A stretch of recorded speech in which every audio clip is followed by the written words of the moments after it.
Hello and welcome to Mekelle Foresight, and this is Mekelle, producer and host of the show.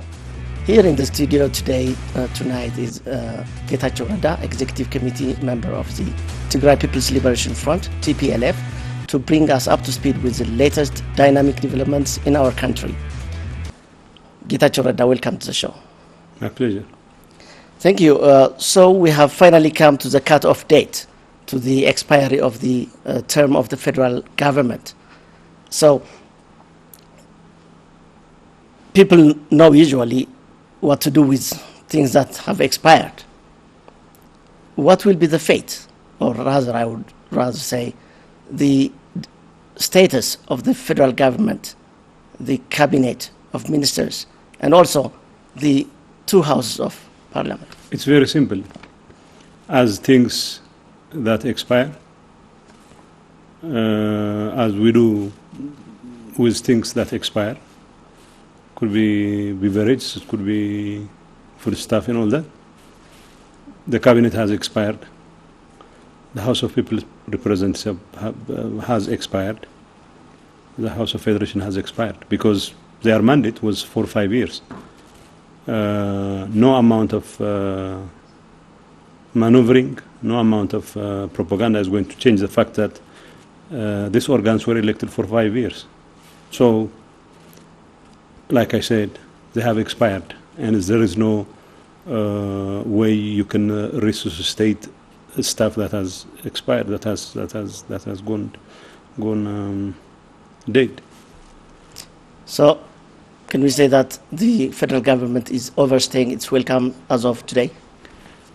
Well, to even say that there is a federal government at this point would require a bit of a stretch.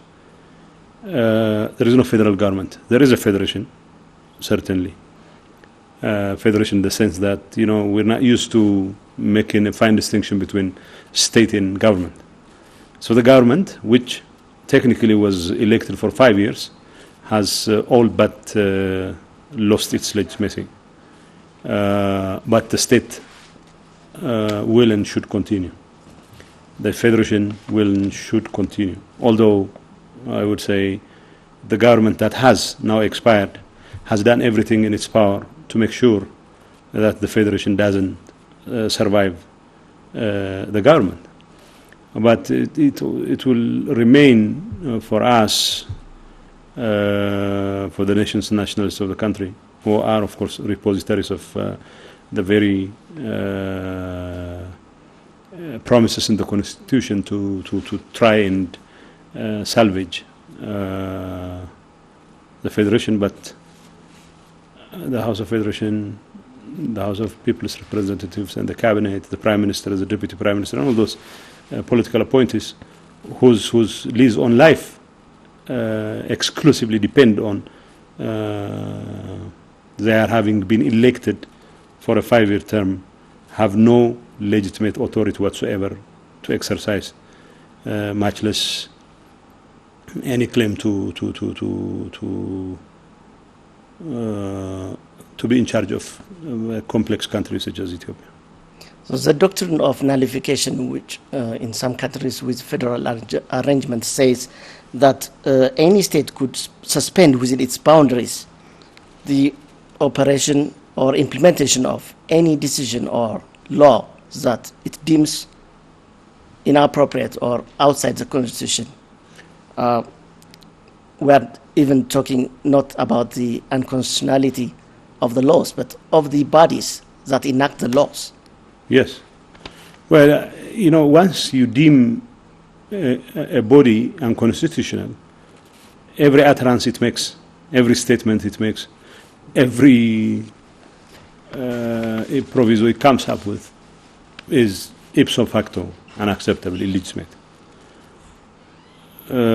Theory or no theory, as far as we're concerned, whatever is left of the House of People's Representatives decides to do, I wouldn't consider it a House of People's Representatives, but a bunch of frat boys coming together to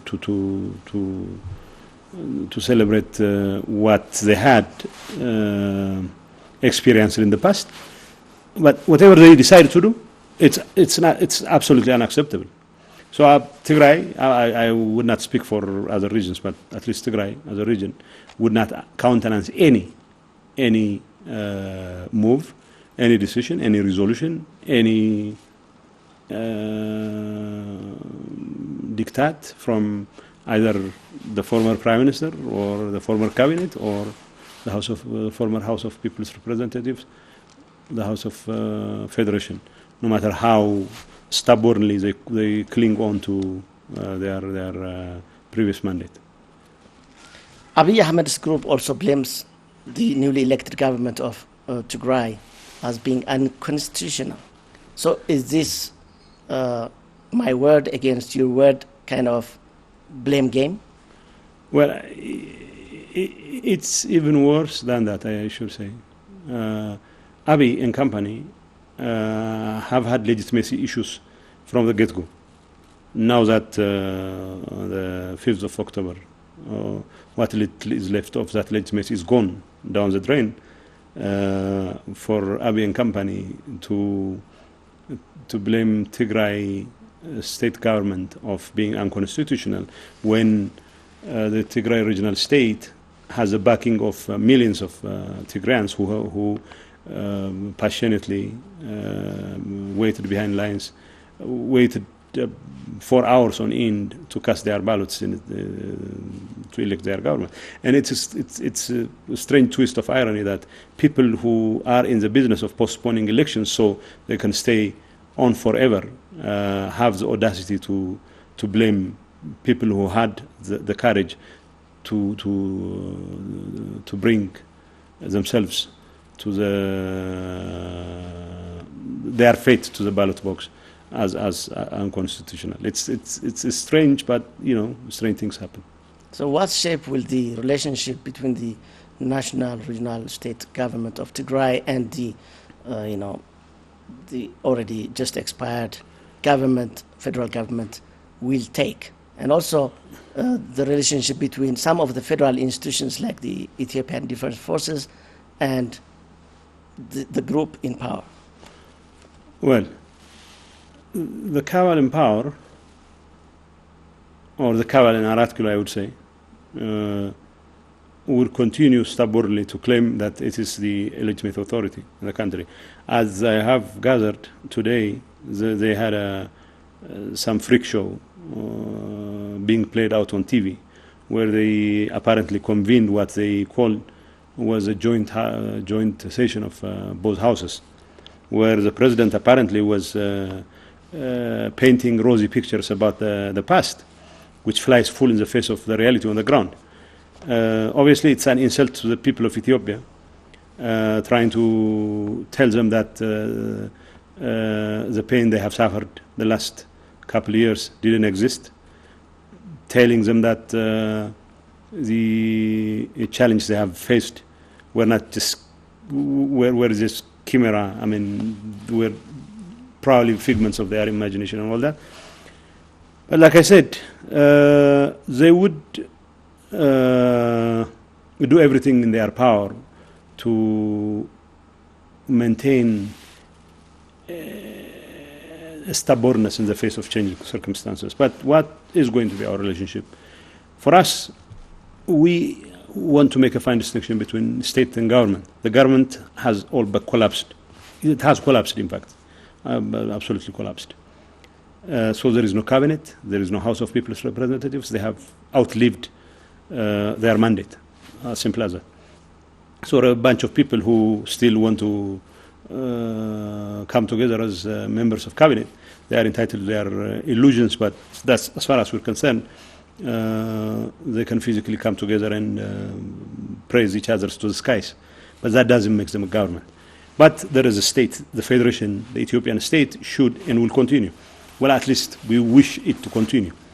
In that case, there are institutions which are in the business of providing services, social, economic, to a certain extent political services to the public. So people are entitled to law enforcement protection. People are entitled to adjudication of cases. For example, the term of office of the High Court or the Federal Supreme Court has nothing to do with the election cycle of the government. So I would expect the federal courts to be in session, even the regional courts to be in session, no matter what happens to the government. I would expect law enforcement agencies to continue to carry out their functions properly. I would expect the police to continue to exercise their responsibilities, their duties to investigate into crimes, prevent crimes, and all those things, the normal functions of state. I would expect the Ethiopian National Defense Forces to be vigilant, to defend against any external aggression, to protect the territorial integrity of the country. Although I would say the defense forces should not be in the business of dealing with domestic issues, because that's absolutely out of their mandate. But when it comes to defending against external aggression, the defense forces would have to count on their own command and control structure, not necessarily on political decisions by the state. But intervention of the national defense forces in regions on issues that do not necessarily fall within their specific mandate should come from legitimate political entities. In the absence of legitimate political entities who are entrusted with making those decisions, obviously it behooves the national defense forces to confine their activities to defending the territorial integrity of the nation. So obviously there are things that need to continue. There are economic activities that need to be undertaken. So the entire bureaucratic apparatus, including the diplomatic missions that represent the country, that represent the state, should continue to operate. So for us, as a Tigray regional state, what we expect to do is to have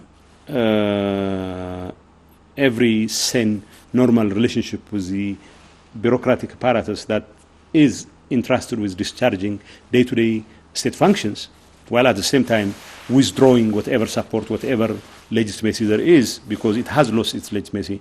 They have lost their legitimacy. The entities whose legitimacy depended solely on they are being elected for a 5-year term. Now that the 5-year term has expired, we have nothing to do with, we have no dealings with the Prime Minister as a Prime Minister. Well, I would probably have a phone call with the former Prime Minister, but it doesn't make him a Prime Minister. Debretsion would probably have a phone call with the former Prime Minister, but not in his capacity as a Prime Minister. Maybe in his capacity as PP leader, that's a different story. Now, the thing is, when you talk about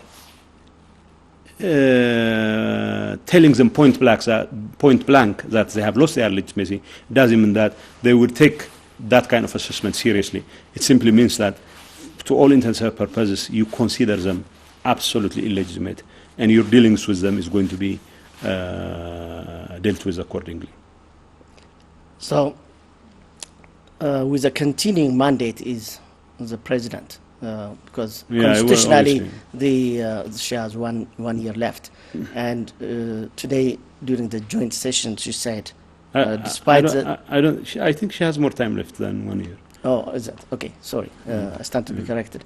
Despite the tumult, she said, and this is not a direct quote, that the country has overcome all these challenges, and that the people and the country have been salvaged from a brink. Is this a correct assessment of the reality? No, she was reading a script that was handed over to her by probably Abiy.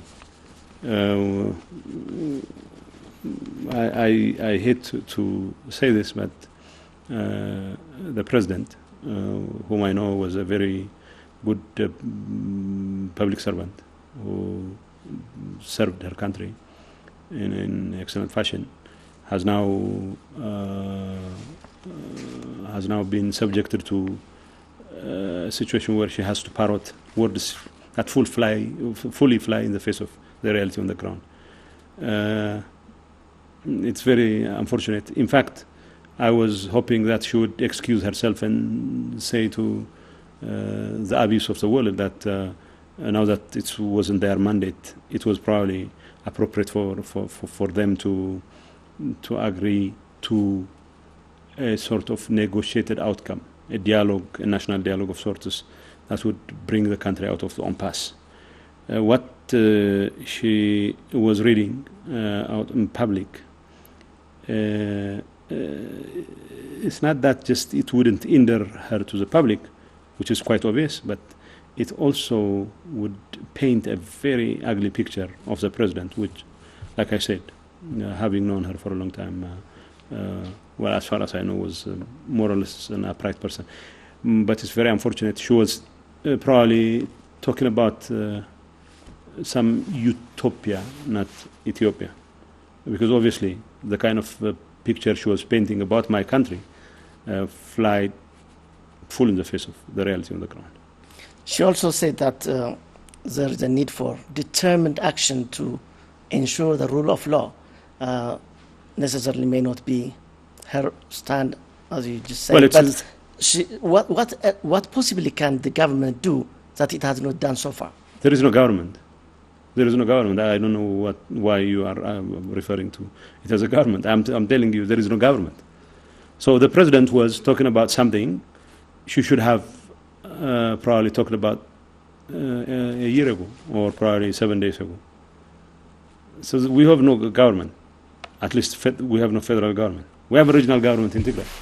And so if law enforcement is something on our agenda, we stand a better chance of addressing that problem than most every so-called government in other parts of the country. Forget the federal government. The federal government is a figment of some people's imagination, because it has lost its legitimacy. Abiy cannot venture out of Addis. Not even within Addis, I don't think he can venture out of the more secure areas, the green zone of sorts in many parts of Addis. So my headache is not whether the president was making remarks about law enforcement. Yes, it's a good thing to talk about law enforcement. It's a good thing to talk about rule of law. It's a good thing to talk about taking the rights of people to security seriously, okay? But who is she going to entrust that responsibility with? That's the question. Abiy's cabal has lost its legitimacy. It's as good as any warlord, simply because you still maintain a sartorial elegance that would distinguish you from Abdi Qaybadid in Somalia. Doesn't make you any more statesman than Abdi Qaybadid is. It doesn't make you any less warlord than say Kanye Rafrah. So the whole point is, for one thing, the weirdest experience for a president is to have a joint session of houses who are holding their 6-year session. I mean, it doesn't fly. The reason why the president, was elected for 6 years was meant to address this gap between a government that needs to be elected within 5 years and a possibility of an impasse being created as a result of a hung parliament, as they call it in many parts of the world, being created. So if there is a hung parliament, then the president will have to play a very positive role, okay, in bringing together coalition or in calling snap elections once that sort of arrangement is not feasible.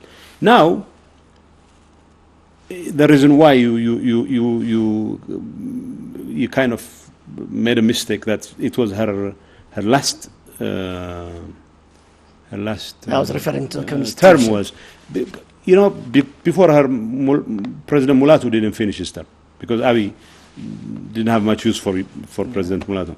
So she still has more years to serve. That's right. But the rationale behind having the president serving for 6 years while the prime minister and the cabinet and the House of Representatives having to serve for 5 years is simply to take care of the kind of gap that would be created under such circumstances. Now, she should have excused herself and said, well, there is something fishy.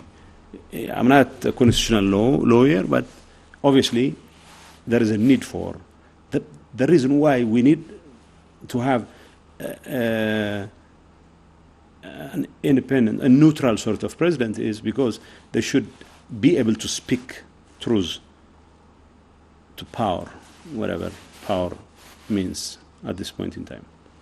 So let's not dwell on what the president has said or hasn't said. We probably should have dwelled on what she should have said, and she failed to say. Proceed, please. What else is said? The Speaker of the House of the Federation also hinted on, a number of measures against Tigray, like dismantling the regional government and forming a transitional one, which obviously is an extension of the PP in Addis, suspending the regional cabinet, and even sending the military. Do you take such pronouncements seriously, and to what extent are these scenarios? Well, I would say two things. Yeah, I take such pronouncements seriously, not because Adam Farah was serious about what he was saying, but rather because it clearly shows what the intention of Abiy and company is. That's one thing. But I also don't take it seriously because to the extent that they have not made good on their threats so far, it's not because of lack of intentions, but rather because they couldn't. Abiy was on record threatening. He came out swinging. I remember when the TPLF executive committee decided to go ahead with the elections, he comes out in public the next morning swinging like hell, and he told us that we would fry in hell, that mothers would cry for their children, and that buildings would collapse, and that mayhem would fall over any region that insists on holding elections.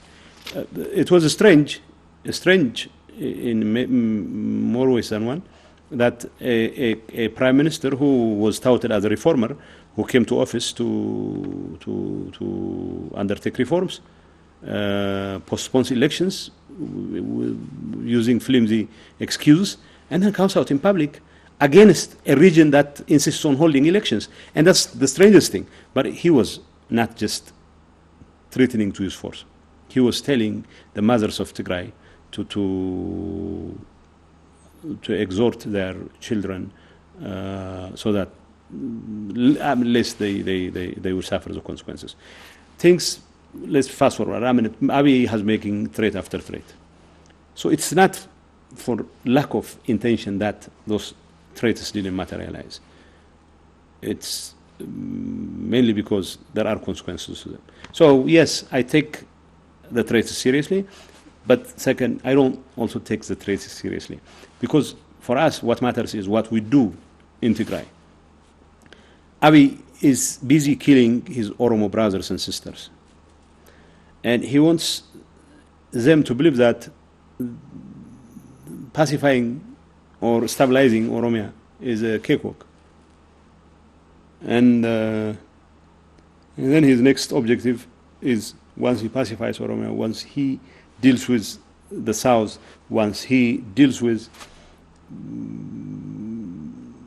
the Amharas, and then the next showdown is going to be with Tigray. Okay? We are working, we are doing everything in our power to avoid conflict we have been doing this to avoid conflict with the federal government for the last 2.5 years. We will continue to do so to avoid any conflict with the warlords in Arat Kilo from now on. We'll do everything in our power to avoid conflict with his sponsors in Asmara. We'll do everything in our power to avoid conflict with anyone who has an axe to grind with us. But we'll also make sure that Tigray, or coming to Tigray, is not a cakewalk. If they want to make good on that promise of theirs of subjugating Tigray, well, I don't think it's going to be a cakewalk. So whether Adam Farah says it, whether Abiy says it, whether whoever says it, that's not my headache. What matters to me is whatever they do is the height of irresponsibility. The height of irresponsibility in the sense that they are pushing nations and nationalities into confrontation. In the case of Tigray, any effort on the part of the cabal led by Abiy to corner Tigray, which has been on garish display for the last 2.5 years, is going to result in a conflagration which will have serious consequences, serious ramifications for the stability, for the stability of Ethiopia, or even for the continuity of the Ethiopian state and for the stability of the region, sub-region and beyond. So what we are saying is, let it sink on them that while we don't recognize these institutions as legitimate anymore, we take their bravado seriously enough to consider a counter response if and when their irresponsibility plays itself out. It's our hope and expectation that they won't miscalculate, and if and when they do, we'll have to take measures to protect ourselves. And I'm not sure what those measures would mean in terms of the stability, the peace, the continuity of the Ethiopian state. So what action by the federal government would, in your opinion, constitute a full-fledged war? There is no federal government, Mekelle. As far as we're concerned, there is no federal government to speak of. We're talking about people who are trying to hang on to power despite the expiry of their term. And what would that constitute by these people? Okay, honestly, if they say, like I said, we want to continue our smooth relationship with the Federation, we'll continue to exercise our responsibilities of collecting taxes. So there are federal taxes we'll collect. We'll continue to collect federal taxes. There are services we require from the Federation, immigration services, diplomatic services, all those things, the normal functions of the state. We'll continue to expect to get those services, and we are also beholden to provide, to discharge our part of the responsibility to the Federation, okay? When will you consider an act of war, for instance? So if there is any effort to withhold, unreasonably withhold, the services that we are entitled to, no matter how big those services are, no matter how significant those services are, we'd consider it an act of war. I mean, people often talk about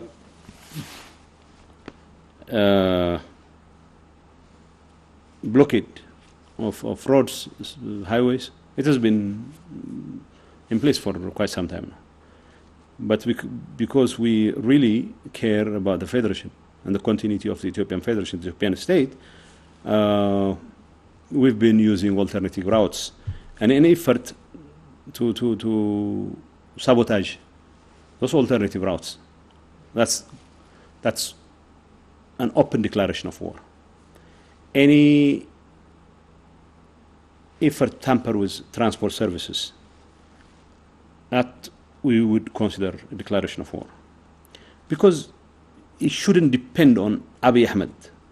For those services to continue to be provided to the regions doesn't necessarily depend on Abiy Ahmed, doesn't necessarily depend on the Mekelle. Those services are normal government services. In the meantime, we should work on breaking the impasse. The impasse, as far as we're concerned, can only be broken if there is a national dialogue that brings together all stakeholders. Without doing so, I don't think it's possible for dim-witted people in Arat Kilo to address the monumental task of stemming the tide of disintegration that is staring the country in the eye. The states' rights concept, it behooves that the states would have to, protect their citizens from the excesses of the federal government. You may not speak for the rest of the regions, but how do you think the regions should be in a position to defend the rights of their citizens, and how is Tigray going to defend the rights of its people? Am I going to give you the laundry list of things we are prepared to do to protect our citizens? We'll protect our citizens to as much as we can, and we are very much committed to it. Fair enough. Skepticism about the future of the country abounds. So there are those who say we have reached a tipping point, and that worse, we may be going to the dead end, and that the likelihood of seeing the light at the end of the tunnel is overshadowed by this, apprehension. Do you share these concerns? Yes, I share this concern. In fact, I often wonder how this country has survived the last 2.5 years, because Abiy and company have done an excellent job to ensure the disintegration of this country. If it wasn't for the stubbornness of people like the people of Tigray and the leadership in Tigray, everything within their power, Abiy and company have done everything within their power to make sure that the people of Tigray are alienated, feel unwelcome. And it's just against all odds that we insist on saving the federation. Okay? Well, we're not doing it because it's fashionable to do so. We're doing it because we sincerely believe in the continuity of the Ethiopian state. But it's strange. Most of the effort to maintain the Ethiopian state comes not from the people who are in charge of maintaining the Ethiopian state, those who are in Arat Kilo, but people who are in the peripheries. So Abiy has done everything in his power to preside over the disintegration of the country. I remember raising trying to draw a parallel between Gorbachev and Abiy in one of our discussions when the TPLF was probably in one of the last discussions we had in the TPLF executive committee. Abiy's reading of history is very flawed, to say the least. So he thought Gorbachev was unfairly treated in the former Soviet Union. And my intervention was that Gorbachev, there was clear parallel between Gorbachev and Abiy. That Gorbachev came up with glasnost and perestroika. Nobody has any inkling whatsoever what those concepts were. Abiy came up with Medamar.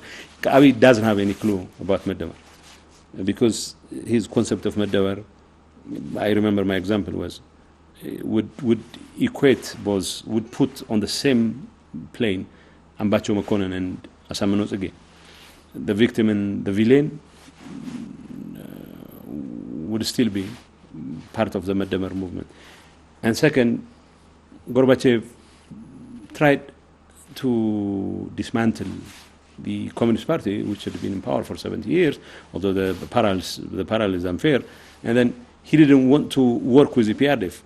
And then, of course, rather than having a party, Gorbachev was mostly interested in immigrant politicians, actors, singers, and all that, which is pretty much what Abiy did. And lastly, he undermined the defense and security apparatus. You could have issues with the defense and security apparatus. You could have issues with the Communist Party. So his response, he was visibly angry, and he said, it is much better to be in charge of a stable Russia than an unstable Soviet Union. And the irony was, he doesn't have a Russia. So Abiy thinks he has a Russia in Ethiopia. There is no Russia. To the extent that there is a Russia, it could probably be Tigray, despite the difference in size, in population and all that. Because the most stable region is Tigray. He is not in charge of Tigray. So what I'm saying is, Ethiopia is in doldrums. I am surprised that we still are surviving as a nation, because everything that is required to preside over the disintegration of the country has been done by Abiy and company. So do I agree with you that there is little for us to see by way of light at the end of the tunnel? Yes. In fact, the sort of pernicious optimism that is holding us together, sometimes, like I said, it's very, very pernicious, because I'm not sure if it's going to be borne out in reality. I'm afraid timing is running out. And the call for peace and national salvation by the coalition of Ethiopian federalist forces, which your party is part of. And TPLF is pretty much behind it, yes. Yeah. So this call, do you think this for the call for national dialogue, an all-inclusive national dialogue, and a technocratic government of caretaker government, do you think that this will come to fruition? Is there a conducive environment in Ethiopia what today? What conducive environment are we talking about? Conducive environment in our case is the fact that Ethiopia is staring disaster disaster is staring it in the eye. And nothing can be more conducive than the fact that the situation in Ethiopia is not tenable anymore. So Abiy is not capable of addressing Arat Kilo's problems, let alone Ethiopia's problems. Prosperity Party is not a party. It's a motley crew, as they call it, motley crew of people who are trying to help themselves to the pie, which is pretty much being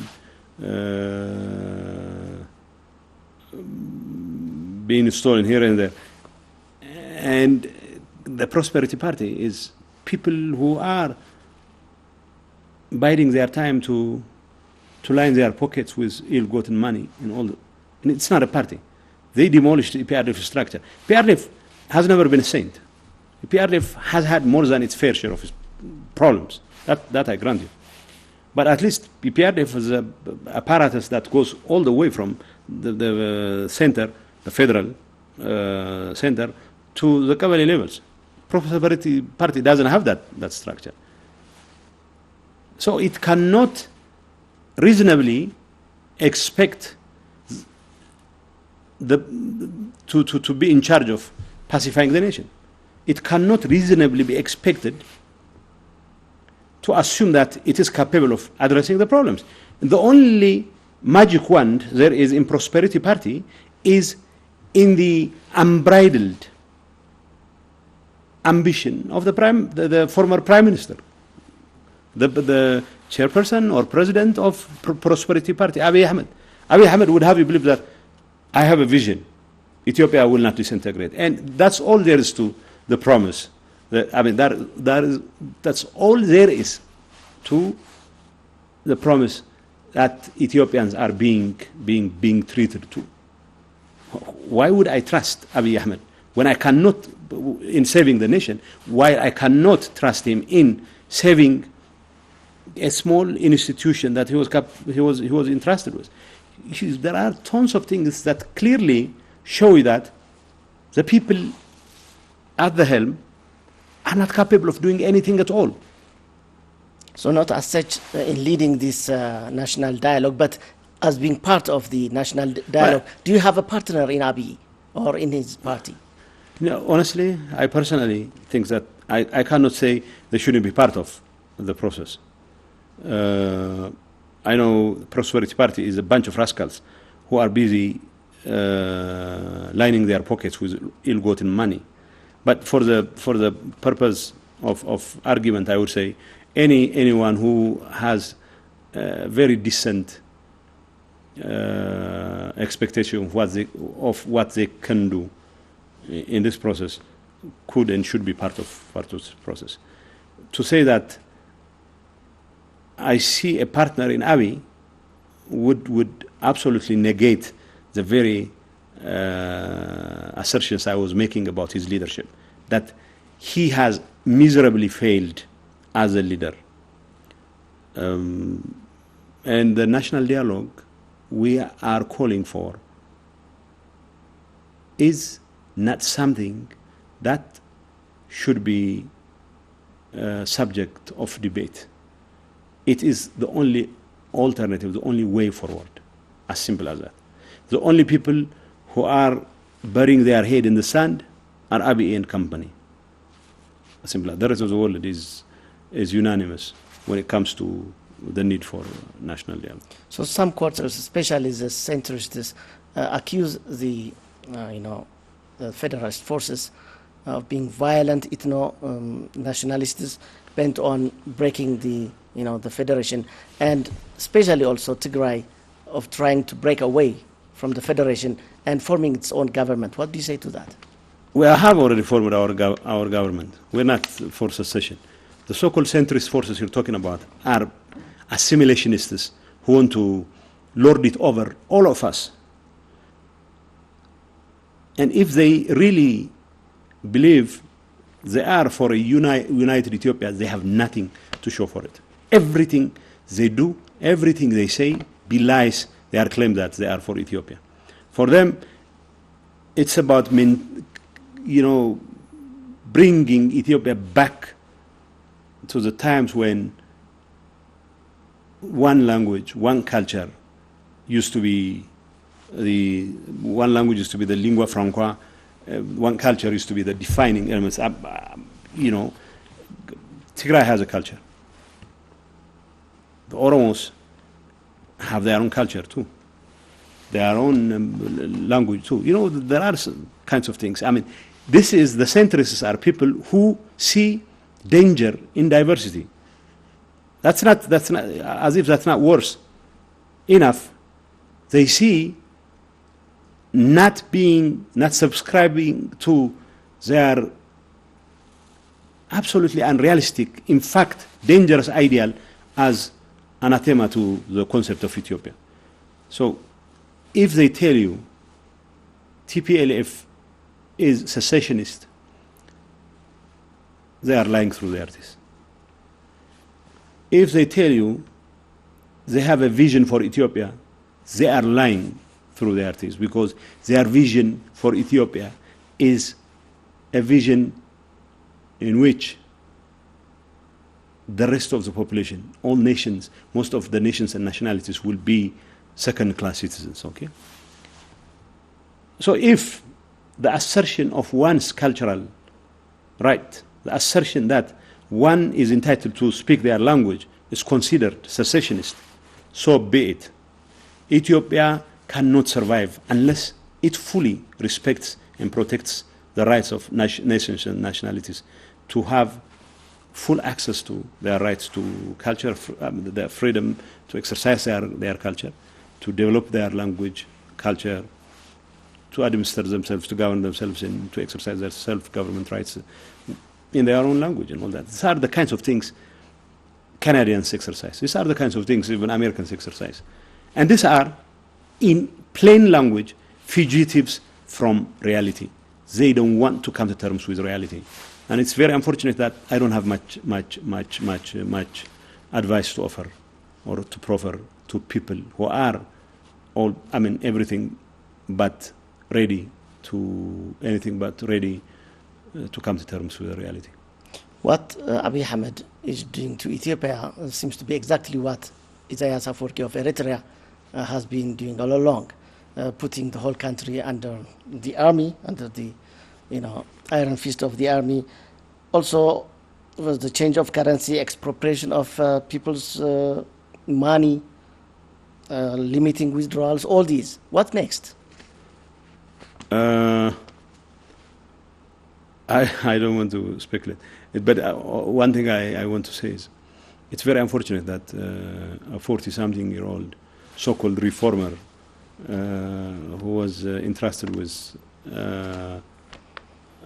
leading one of the fastest economies in the world, not just in Africa, in the world, a country of about 100 million, now ends up taking every advice from a tyrant who has done nothing but, who has caused nothing but tragedy to his people for the last 30 years, and takes every advice he gives him, lock, stock, and barrel. It's very unfortunate. I would have thought it should have been Abiy who would have brought his pressure to bear on Isaias's future. It's very unfortunate. All habits die hard. But I don't think it was Isaias who imposed his will on Abiy. It was Abiy who just kowtowed to Isaias, and then he's taking everything Isaias tells him to. But it's very unfortunate. Isaias has created a situation where the country for the last 30 years has been hemorrhaging its youth, and the parallels are very stark, but it's very unfortunate. Abiy should have known better than kowtowing to and taking advice, everything. Not just taking advice, taking orders, in fact, from a guy who has done nothing but create tragedy in his own country for the last 30 years. In your posting today on Facebook, you quoted the author of The Patriarch by Colombian novelist Gabriel Garcia Marquez. Yes. And you ask yourself what ideas the man at Arat Kilo would concoct to keep the population busy. Would you care to shed light on the analogy? Well, the book is about a tyrant who creates all kinds of stories to create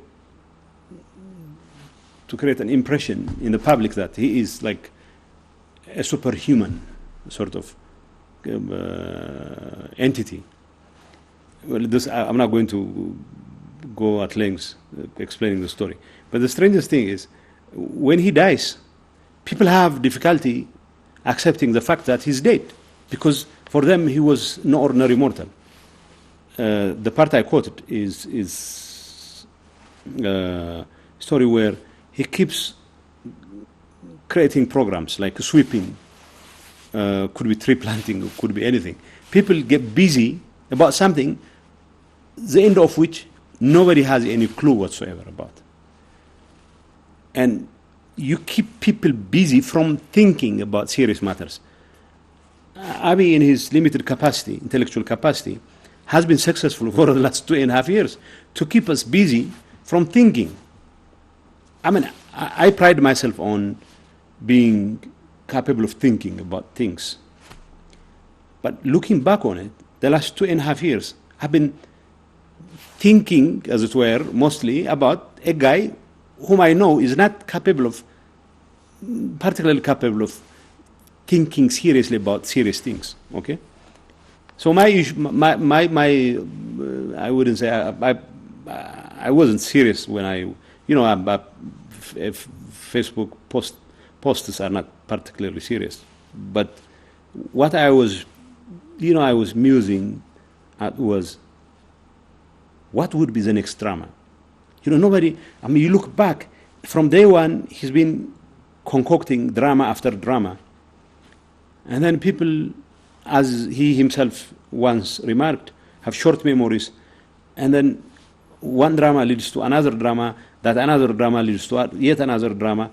And then before you know it, this guy, whose tenure is replete with all sorts of tragedies in Ethiopia, has the audacity to come out in public and to preach peace, when everything he has done in Greek mythology, there is this thing called Midas. Midas, he touches everything and turns it to gold. And whatever Abiy has touched turns to tragedy. And yet, there still are people who are not capable of thinking seriously about things, and we still expect Abiy to come up with something. So that was what I was trying to, that was what I was driving at. But like I said, I was rereading the Ottoman, the patriarch, and I underlined that part, I remember, and then I just typed that particular passage. Getachew Reda, thank you for coming in live to the studio and giving us this very informative interview. My pleasure. My pleasure. And with this, we come to the end of the program. Thank you for watching. I forgot to...